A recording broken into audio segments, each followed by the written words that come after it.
So, that was pretty good.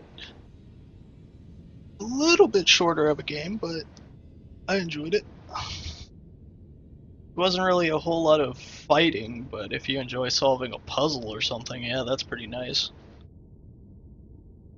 All in all, it kept me kind of guessing.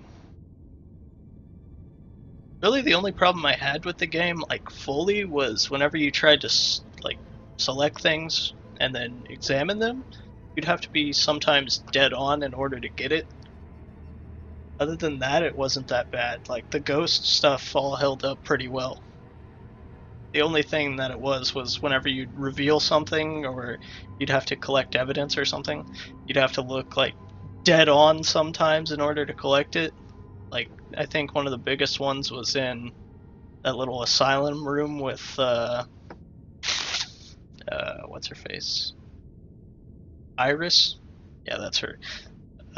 She had a bunch of paintings and stuff really close together, and she was in front of some of the evidence. The first time I played through, it took me like 10 to 15 minutes to find the last evidence because she was standing right next to it, and it just would not pop up. Other than that, I liked the story. That was pretty nice. Combat, you might as well ignore because there's barely any of it. It's more of a sneaking game. But yeah, it's more of a game for the story and not really the action.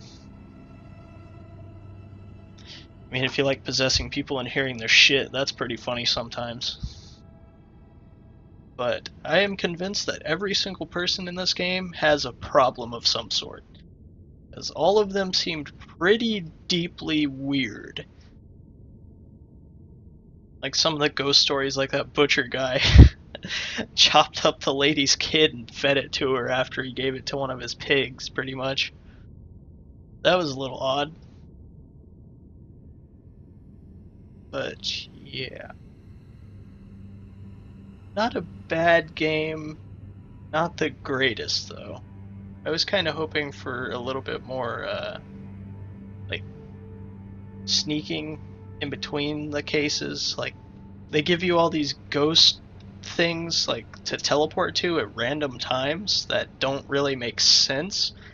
Like, they just wanted you to use them as a shorter means of transportation for some reason.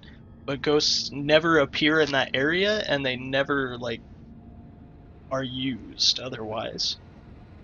So that was kind of odd. But yeah, it's a nice little story. I mean, if you've read The Crucible, it makes more sense too. At least I think it was called The Crucible. The one about the Salem witch trials. I liked how they tied that in. That was pretty nice, because that book always intrigued me. But they never really went too much into the backstory with it, which wasn't bad either, because that might have watered down its own story. Like, you want to know what happened to Ronan, what, like, where he came from, what happened to him after he died, like, who did it. So, all in all, it was pretty nicely balanced in that kind of way. But I always figured it'd be Baxter, but I guess it was multiple people. After reading that paper and everybody, like, said it's been over decades, you knew it couldn't be Baxter at that point, so it kind of made sense. But you were still wondering who was doing it, because at that point I kind of figured out that it would have to be a ghost, and the only one that really appears majorly besides you is the little girl, so that was kind of pointed out. Like, I kind of figured it was a little girl, but there was like an 60% there, and 40% like it could have been one of the people that executed her, and it was just like I know it seemed like it would be her, but you never know. The story had some pretty good twists where it could have been like anybody at that trial, like one of the people that she killed wanting revenge. It wouldn't have made much sense though, seeing as how she was the one that was accusing everybody of being witches, but Who knows? It could have had another twist ending where she was actually a witch, and yeah. All in all, I don't get how she could summon the little things either. Like, I know she said she has powers and whatnot, but what power was that exactly? Like, that's another thing I kind of wish they had done differently, is the ghost powers. The only one that I remember is you get teleporting. Like, that's it. It's just teleporting. There's no, like, invisible to demon things. There's no, like, I don't know, floating at all. Like, all in all, the ghost powers was kind of eh. Like, they could have done a lot of stuff with that. Like, I like how you can go through walls. I haven't really played, well, any games where you actually play as a ghost and you can just walk through any wall that you want and whatnot. That was pretty cool, but after a short amount of time it kind of got gimmicky and it was just kind of eh. But at least they didn't let you walk through like every wall where the game would just be confusing as shit. So you can't just like walk out of one building into another without even knowing and then lose your way for who knows how long. Like, at least they had that. Also, you did go through a lot of areas a lot of times, like the town. Probably visited there like 10 plus times, which was kind of... It got kind of old. It was just kind of like seeing the same strip of place for about 3 hours of the game. The game was probably about 6.5, 7 hours maybe at the max. So that was kind of eh. So that kind of hurt how I feel about the game a little bit, was the reusing of areas a lot. And then there were a few glitches, like that one girl at the beach that died in the what's it called? The rowboat accident. I came out of the church twice, actually. Actually, no, it was 3 times, because the first time I had done it the first time, but then the game crashed.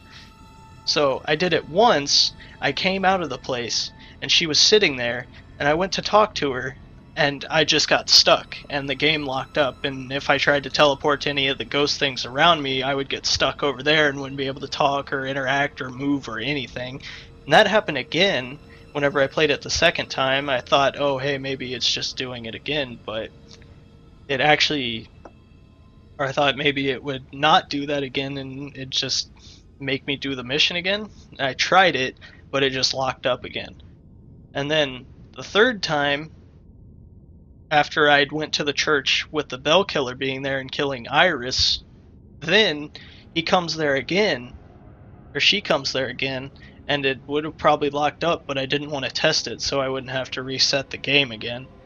So there seems to be a glitch with her appearing every time you exit the church for some reason, and if you talk to her then you get stuck and have to restart at the checkpoint, which isn't that bad, but it's kind of annoying in a sense that she just appears to waste your time for a minute. But it's not that bad because you appear like right back at the church path, so it was kind of funny in the beginning, but then it's just kind of old. So that was one glitch I found. What else? The demons are kind of annoying too. Like, I don't know about those birds and whatnot, but they have to be at a certain angle to see it. Like, it isn't really heard, they have to see the bird moving for some reason, which is kind of weird in a sense because it's cawing. I mean, do they go off motion, or do they go off of, like, I don't know. It's just weird how the demons interact with the bird too. Like, I like the little ghost stories that they told as well in between the stories if you found all the stuff, but some of that crap I just didn't feel like finding. Like, the body in the boiler and the, like, girl, you had to help her find out what happened to her body and all that. But the body in the boiler and the what was it, Civil War guy in the police station, those were actually pretty creepy because they gave you those images with them, and that's all it was. It's like you have to look at those images while it's telling you this really dark story, and I really liked that. That was actually really nice because it basically gave you the setting of what you're looking at, and it never switched, it never showed a video, it never showed anything. It just gives you this image and your mind plays with it, which was pretty cool. But all the other stories were kind of iffy in a sense. Like, I liked the solving their cases or whatnot, but he kind of just pieces it together out of nothing. Like, sometimes is what it seems like. Like the writings on the walls, he got the entire story that she was burned at the stake, saving her sister from those cryptic messages, and he never talked to her once to like identify what they actually meant. And if you talk to Joy, she was just scrambling to get out of the room. So it seemed kind of weird how he could piece some of those things together. I mean, I know that ghost powers are supposed to help you or get stronger after you do it, but it's just kind of odd how he would be able to do that. Oh well. Anyways, that was Murdered Soul Suspects. The next walkthrough, I don't even know if I'm going to do walkthroughs again. Might, but I kind of like doing the compilations. I don't know, there might be another walkthrough sometime, but I'll have to see. Other than that, that was Murdered Soul Suspects. Thanks for watching.